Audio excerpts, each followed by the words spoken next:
Do you know why remarrying after 70 often leads to more regrets than happiness? If you're over 70 and thinking about tying the knot again, this video from Wise Living might be the most important thing you watch today. At first, remarriage can seem like a second chance at happiness. But what if I told you that for many older adults, it becomes a source of stress, loss, and regret? The truth is, once you cross into your 70s, the risks of remarriage shift dramatically, and what once looked like love can quickly turn into financial chaos, emotional turmoil, or even legal disaster. This isn't about being negative or cynical. It's about being wise, prepared, and protecting the life you've worked so hard to build. Maybe someone's been pressuring you, or maybe you're just lonely and hoping for companionship. That's completely understandable. But before you walk down the aisle again, you need to hear these truths. Truths that too many seniors discover when it's already too late. This video isn't to scare you, but to help you make the most informed, thoughtful decision for your future. So, if you've ever wondered whether remarriage in your later years is a good idea, stay with me, because the final reason may completely change the way you think about love, trust, and independence. Number 1. Financial vulnerability.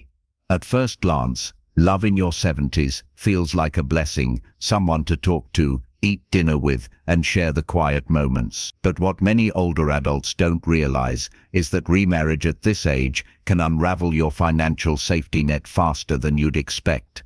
You've spent decades building your nest egg, your pension, your savings, your home, and just one legal signature, one trip down the aisle can put all of that at risk.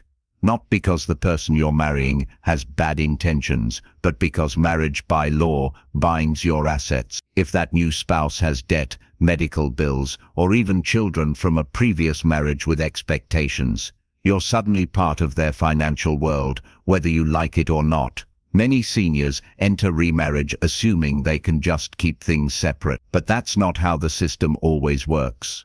Once you remarry, your eligibility for certain retirement benefits, survivor benefits, or Medicaid programs can vanish. I've seen cases where a woman lost her deceased husband's Social Security benefits after remarrying, leaving her with less monthly income than she ever expected, and she didn't even realize that would happen until the check stopped coming.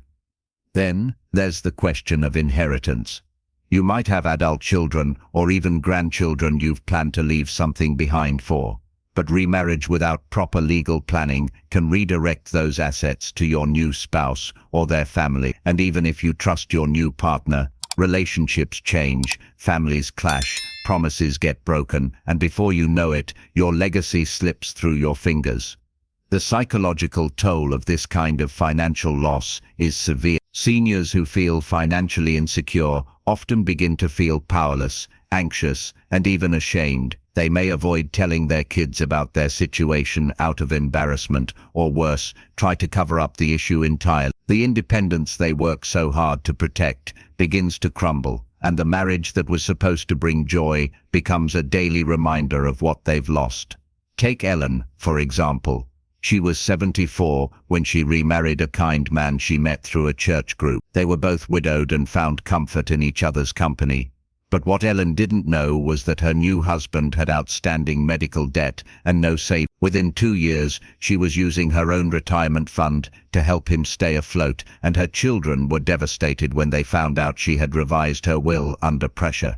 What started as love turned into quiet financial panic. When you're in your 70s, financial stability isn't just about money, it's about peace of mind, dignity, and the ability to live on your own terms. Remarriage might offer emotional comfort, but the financial consequences can be staggering. If you've made it this far with a roof over your head, food in your kitchen, and a plan for your future, take a breath before you walk down the aisle again.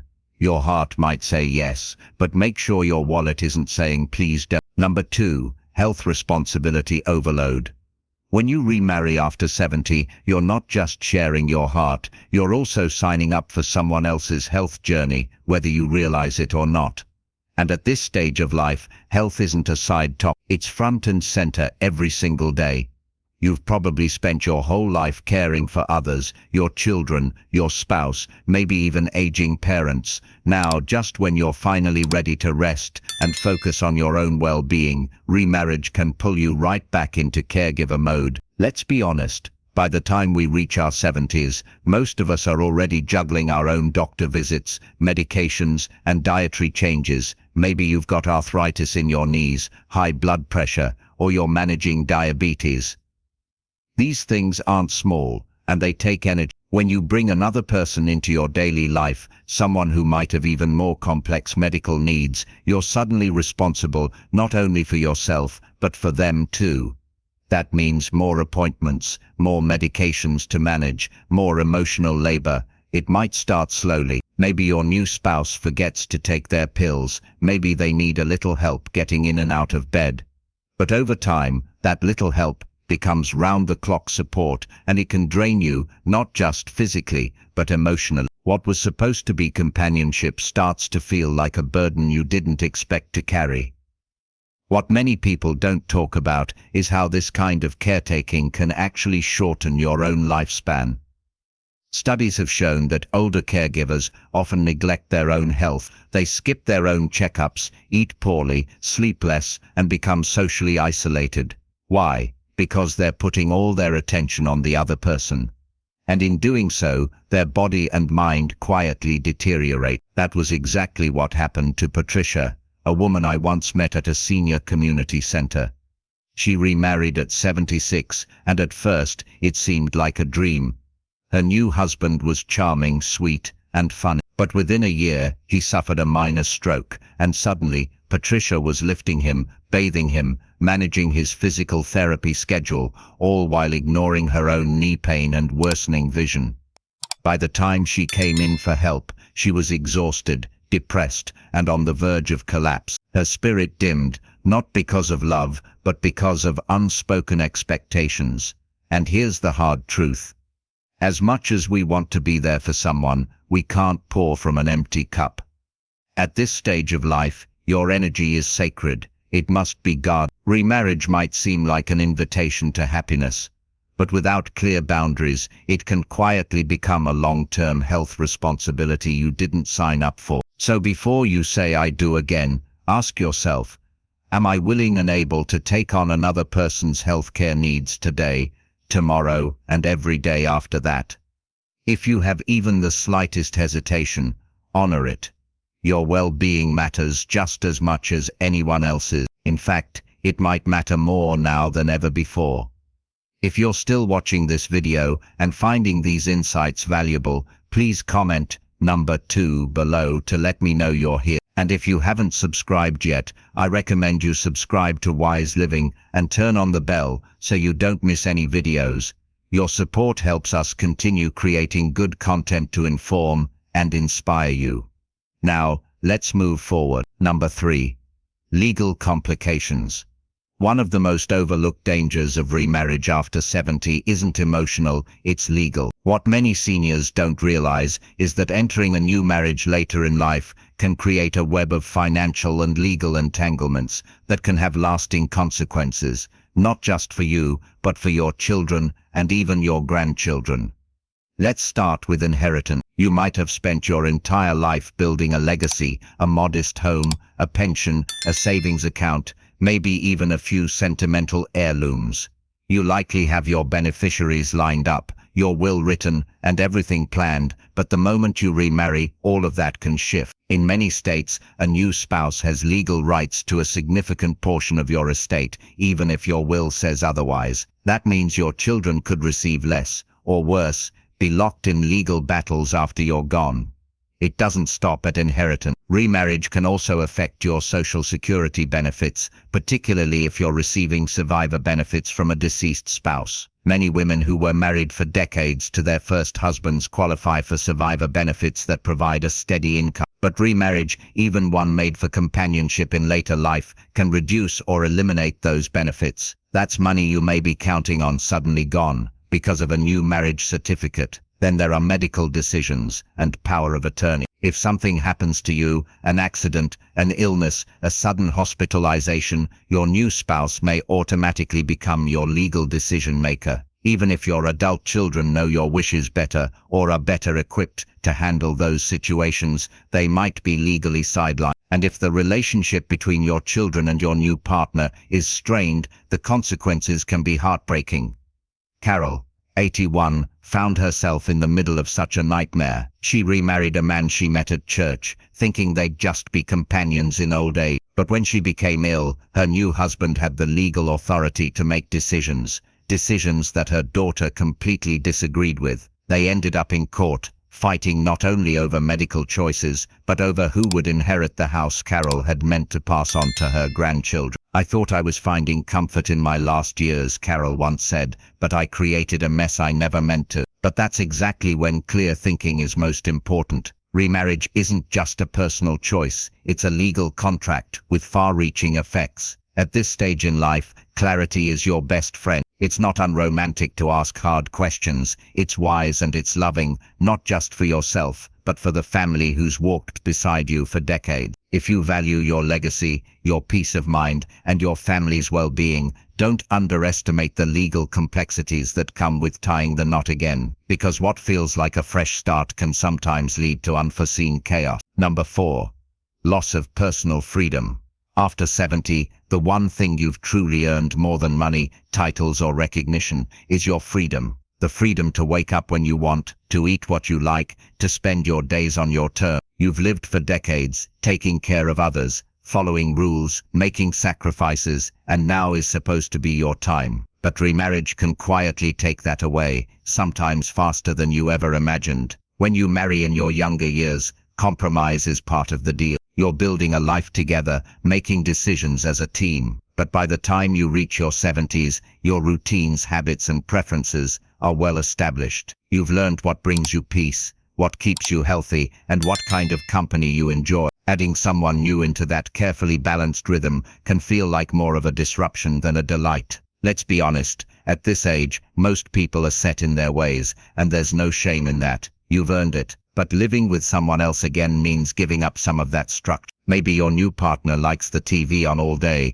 while you enjoy your quiet mornings with the newspaper. Or they expect 3 full meals a day while you've grown comfortable with your light and easy routine. These differences can feel small at first, but they add up quickly, wearing down your patience and turning your peaceful home into a place of subtle tension. There's also the emotional labor that comes with any close relationship: listening, adapting, explaining. You might find yourself spending more time managing emotions, coordinating activities, or even dealing with your partner's family dynamics than doing what brings you joy. And the independence you cherished, it's slipping away, inch by inch. Take the story of Florence, a 76-year-old widow who remarried after 5 years alone. At first she enjoyed the company meals together, walks in the park, having someone to talk to at night. But as the months went on, she realized she'd given up her quiet mornings, her solo vacations, and even her control over the thermostat.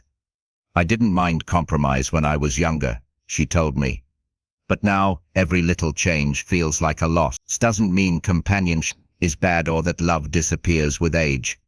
But it does mean you have to ask yourself, are you truly ready to shift from freedom back to shared decision-making? Because at this stage, peace and personal space can be more valuable than partnership. Some might say that love requires sacrifice, and maybe it does. But in your 70s and beyond, you've already done plenty of sacrificing. You deserve relationships that honor your pace, your comfort, and your freedom, not ones that demand you give it all up again. If you're still watching this video and finding these insights valuable, please comment number 4 below to let me know you're here. And if you haven't subscribed yet, I recommend you subscribe to Wise Living and turn on the bell so you don't miss any video. Your support helps us continue creating good content to inform and inspire you. Now, let's move forward. Number 5. Financial entanglement. Remarrying after 70 might bring emotional companionship, but financially, it often opens a door to unexpected stress, confusion, and long-term vulnerability. When you're in your 30s or 40s, joining your life and your finances with someone else can make sense. You build together, save together, and plan for a future that's still far ahead. But in your 70s, the game has changed. You're no longer building, you're protecting what you've worked your whole life to earn. And remarriage can quietly undo decades of that work. Let's get one thing straight. Money in later life isn't just about numbers in a bank account. It represents your security, your independence, your choices. And when you remarry, your financial world doesn't just grow, it merges. That means your assets, your social security benefits, your pensions, and even your debts may become shared, depending on how the marriage is legally structured. And unless every single detail is planned out in writing beforehand, it's easy to lose control of it all. Here's where it gets tricky. Let's say your new spouse has children from a previous marriage. What happens to your money if something happens to you? Will your assets go to your own children or to theirs? Without proper legal protection, like updated wills, prenuptial agreements, or clear estate plans, you might leave behind a legal mess that sparks conflict among the very people you love the most. And those conflicts can tear families apart. Or think about this scenario. You've worked your whole life to pay off your home, and you're living comfortably on your retirement savings. But your new spouse brings in unpaid debt, or worse, financial habits that don't align with yours. Maybe they want to lend money to their children. Maybe they rack up credit card bills. Suddenly, your nest egg is exposed. One signature, one shared account, and your carefully built foundation can begin to crack. I once spoke to a man named Gerald, 82, who remarried after losing his first wife. He didn't think much of the financial side. He thought love would work it all out. But within 2 years, he found himself paying off his new wife's unpaid medical bills, supporting her adult son, and selling the vacation home he'd planned to pass on to his own daughter. I just wanted company, he told me, but I ended up giving away half my life. Now that's not to say remarriage is always financially dangerous, but it does mean that without clear planning, honest conversations, and protective legal measures, your finances could be at far greater risk than you realize. And in your 70s, you don't have the same margin for error you once did. So ask yourself, do I have the energy, clarity, and time to manage a complex financial merger? If you feel even the smallest bit unsure, you owe it to yourself to pause, reflect, and get the guidance you need before making such a permanent decision. At this point in life, you deserve to feel secure, not stretched thin. Remarriage can be wonderful, but only if it doesn't come at the cost of your financial peace. Final thoughts. By the time we reach our 70s and beyond, we've weathered storms most people will never even know about. We've endured love and loss, sacrifice and celebration, silence and laughter. And with each passing year, we come to see life, not in terms of what we can gain, but what we no longer need to carry. That's why remarriage at this stage isn't just a question of companionship, but a deeper, more personal decision about how you want to spend the most precious years you have left. Maybe some folks watching this are thinking, but I'm lonely. I want someone to grow old with. That's a completely valid feeling. Human connection never stops mattering. But the truth is, companionship doesn't have to come from another marriage. It can come from good friendships, from meaningful family relationships, from community, and from within. The kind of connection that nourishes your soul doesn't always come with a wedding ring. We're conditioned to think that being partnered means being complete. But what if you're already whole? What if your time now isn't about merging with someone else, but about returning to yourself, about finding joy in your own company, about not having to explain yourself, not having to shrink or stretch to fit someone else's mold? That's not loneliness. That's liberation. I've spoken to many older women who remarried and later quietly admitted they missed their independence, their peace, their freedom. Some wish they had paused and truly asked themselves what they wanted, not what society told them they should want. Because once you're past 70, you don't owe anyone a performance. You don't need to prove your worth through partnership. You've already proven it just by getting here. So before you say I do again, take a moment to say, you deserve ease, joy, rest, in whatever kind of life you want to lead. Remarriage might bring that, or it might not. The important thing is that your choice comes from a place of not self-doubt. Thank you for joining us today on Wise Living. We'd love to hear from you. Leave a comment below and share one thing you learned today and how you plan to use it in your life. Your thoughts are important to us, so don't hesitate to share them. Reading your comments gives us great motivation and encouragement. If you enjoyed this video and found it helpful, please like, subscribe and share. Your support helps us continue creating good content to inform and inspire you. Thanks for watching, and we look forward to seeing you in the next video.